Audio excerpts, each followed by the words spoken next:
Welcome to Vismaya dress designer Anthiyur. இது வந்து ஒரு ஓல்டு saree.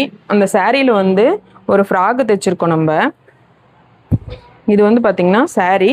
இந்த இந்த ஸ்டிச்சஸ் எல்லாம் வந்து போடும்போது பிரிச்சுருவாங்க. நம்ம அயனிங்காக இந்த ஸ்டிச்சஸ் போட்டிருக்கோம். முன்னாடி வந்து அதில் வந்து கலர் கலராக வந்து ஃப்ளவர் வருது. அந்த ஃப்ளவருக்கு ஏற்ற மாதிரி நம்ம வந்து கலர் கலராக பால்ஸ் வச்சுட்டு ஃப்ரண்ட்டில் வீ நெக் மாதிரி கொடுத்துட்டு நீட்டாக ஒரு செமி பஃப் கொடுத்துட்டு ஸ்லீவ் வந்து எல்போ ஸ்லீவ் மாதிரி பண்ணியிருக்கோம். பேக்கில் வந்து ஜிப் அட்டாச் பண்ணி டாசில்ஸ் வச்சு ஃபினிஷ் பண்ணியிருக்கோம்.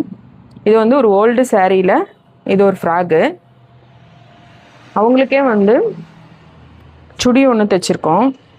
இந்த மாதிரி நெக் பேட்டர்ன் வச்சுட்டு கீழே பட்டன்ஸ் வச்சு நீட்டாக ஸ்கேலப் நெக் பேட்டர்ன் வச்சுருக்கோம். இந்த சுடிக்கு இந்த டிசைன்ஸ் எல்லாம் எப்படி இருந்துச்சுன்னு சொல்லுங்கள். தேங்க்யூ.